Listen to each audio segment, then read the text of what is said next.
Hello friends, welcome back to Own Cooking Channel. இன்னைக்கு நம்ம சேனல்ல குக் வித் கோமாளி ஷோல பவித்ரா பண்ண ஷாய் துக்டா ரெசிபி தான் பண்ண போறோம். இது பிரெட் வச்சு பண்ணுவோம். ரொம்ப சூப்பரா இருக்கும். ஒரு ஸ்வீட் ரெசிபி. ரொம்ப சிம்பிளா செஞ்சிரலாம். இதை எப்படி பண்றதுன்னு நான் இன்னைக்கு சிம்பிளா செஞ்சு காட்ட போறேன். வாங்க வீடியோக்குள்ள போயிடலாம். இப்போ ஒரு பேனில் 1/2 லிட்டர் பால் எடுத்துக்கலாம். ஃபஸ்ட்டு இதுக்கு இந்த ரெசிபிக்கு தேவையான ரப்டி பண்ணிடலாம். பால் நல்லா பொங்கி வரட்டும். பொங்கி வந்ததுக்கப்புறம் அந்த ஆடையை உள்ளே இழுத்து விட்டு நம்ம செய்ய போகிறோம். இதுக்கு கொஞ்சம் டைம் ஆகும். ஹை ஃப்ளேமில் வச்சு பண்ணுங்கள். கொஞ்சம் ஸ்பீடாக பண்ணிடலாம். ஹை ஃப்ளேமில் பண்ணுறதுனால டக்குன்னு அடிப்பிடிக்க வாய்ப்பு இருக்குது. அதனால் பக்கத்தில் இருந்தே நீங்கள் கிண்டி விட்டுக்கிட்டே இருக்கணும். பாருங்கள், இந்த மாதிரி நல்லா பொங்கி வரும்போது அந்த ஆடை அப்படியே மேலே ஒரு லேயர் மாதிரி ஃபார்ம் ஆகுது பாருங்கள். இந்த ஆடையை அப்படியே பாலுக்குள்ளே இழுத்து விடணும். அதுக்கப்புறம் அந்த ஓரங்கள்லாம் அந்த ஆடை ஒட்டிகிட்ருக்கும். அதையுமே நம்ம உள்ளே இழுத்து விடணும். இந்த மாதிரியே நம்ம இந்த பால் ஃபுல்லாக நல்லா வற்றி நல்லா திக்காக கிடைக்கிற வரைக்கும் இந்த ப்ராசஸ் நம்ம கண்டினியூஸாக பண்ணிகிட்டே இருக்கணும். பாருங்கள், 5 மினிட்ஸ்க்கு அப்புறம் இந்த மாதிரி பாதியாக வற்றி இருக்குது. ஆடை எல்லாத்தையுமே உள்ளே இழுத்து விட்டு பண்ணியிருக்கிறேன். அந்த மாதிரி பண்ணும்போது சாப்பிடும்போது டேஸ்ட்டு சூப்பராக இருக்கும். ஹை ஃப்ளேமில் வச்சு பண்ணுறதுனால கொஞ்சம் டக்குன்னு அடி பிடிச்சிரும். அதனால் பக்கத்துலேருந்து கிண்டி விட்டுக்கிட்டே இருங்க. பாருங்கள், இந்த மாதிரி ஆடையாக இருக்குது பாருங்கள். இந்த மாதிரி நல்லா வந்ததுக்கப்புறம் தான் அடுத்த ஸ்டெப் நம்ம ஸ்டார்ட் பண்ணணும். இப்போ ஒரு 50 ml மில்க் மெய்டு சேர்த்துக்கிறேன். இது இல்லை அப்படின்னா ஒரு 4 டேபிள் ஸ்பூன் மட்டும் சுகர் சேர்த்துக்கோங்க. சுகர் சேர்த்துட்டு சுகர் நல்லா கரையிற வரைக்கும் நல்லா மிக்ஸ் பண்ணி விட்டுக்கலாம்.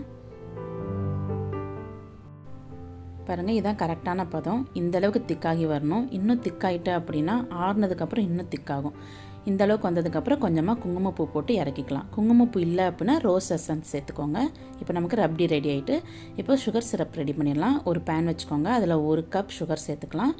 அதுக்கு 1 கப் தண்ணி சேர்த்து நல்லா இந்த மாதிரி கொதி வரணும். நம்ம குலோப் ஜாமுனுக்கு பண்ணுவோம்ல பிசுக்கு பதம், அந்த பதம் வர்ற வரைக்கும் நம்ம பாகு ரெடி பண்ணிக்கலாம். பாருங்கள், இந்த நல்லா பாகு ரெடி ஆனதுக்கப்புறம் கொஞ்சமாக ஏலக்காய் தூள் சேர்த்துக்கோங்க. பாகு ரொம்ப திக்காக இருக்கக்கூடாது, தின்னாக இருக்கணும். இதில் நம்ம ப்ரெட்டை ஃப்ரை பண்ணி இதுக்குள்ளே சேர்ப்போம். அதனால் இந்த அளவுக்கு ரெடி ஆனதுக்கப்புறம் ஸ்டவ் ஆஃப் பண்ணிடலாம்.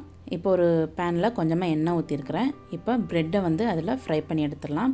அந்த ப்ரெட்டில் ஓரங்கள் எல்லாத்தையுமே நான் கட் பண்ணியிருக்கிறேன். கட் பண்ணிவிட்டு இந்த மாதிரி ட்ரையாங்கிள் ஷேப்பில் கட் பண்ணி வச்சுருக்கிறேன். இதை இந்த மாதிரி 2 பக்கமும் கோல்டன் ப்ரௌன் கலர் வர வரைக்கும் நல்லா ஃப்ரை பண்ணிக்கலாம். இந்த மாதிரியே நான் எல்லா ப்ரெட்டையுமே ஃப்ரை பண்ணி எடுத்துக்கிறேன்.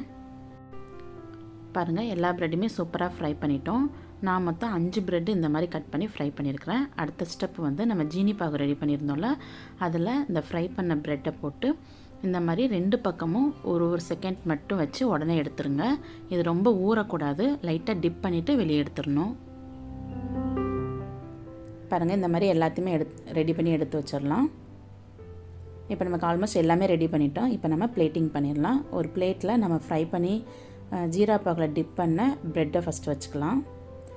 வச்சுட்டு அதுக்கு மேலே நம்ம ரப்டி பண்ணோம்ல, அதையும் மேலே ஊற்றிக்கலாம். பாருங்கள், எவ்வளோ திக்காயிட்டுன்னு பாருங்கள். ஆறுனதுக்கப்புறம் நம்ம செஞ்சதை விட கொஞ்சம் திக்காகும். இப்போ அதுக்கு மேலே கார்னிஷிங்காக ஃப்ரை பண்ண பாதாம் சேர்த்துக்கிறேன். குட்டி குட்டியாக கட் பண்ணி சேர்த்துக்கிறேன். சூப்பராக ரெடி ஆகிட்டு. நீங்களும் கண்டிப்பாக அதை வீட்டில் ட்ரை பண்ணி பாருங்கள். எல்லாருமே விரும்பி சாப்பிடுவாங்க. ட்ரை பண்ணி பார்த்துட்டு உங்கள் ஃபீட்பேக் எனக்கு மறக்காமல் கமெண்ட் பண்ணுங்கள். சேனல் உங்களுக்கு ரொம்ப பிடிச்சிருந்தா சேனலை சப்ஸ்கிரைப் பண்ணிக்கோங்க. அப்படியே பக்கத்தில் இருக்கிற பெல் பட்டனை கிளிக் பண்ணிக்கோங்க. ஓகே ஃப்ரெண்ட்ஸ், நெக்ஸ்ட் ஒரு இன்ட்ரெஸ்டிங்கான ரெசிபியோட நான் உங்களை மீட் பண்ணுறேன். அது வரைக்கும் பாய்.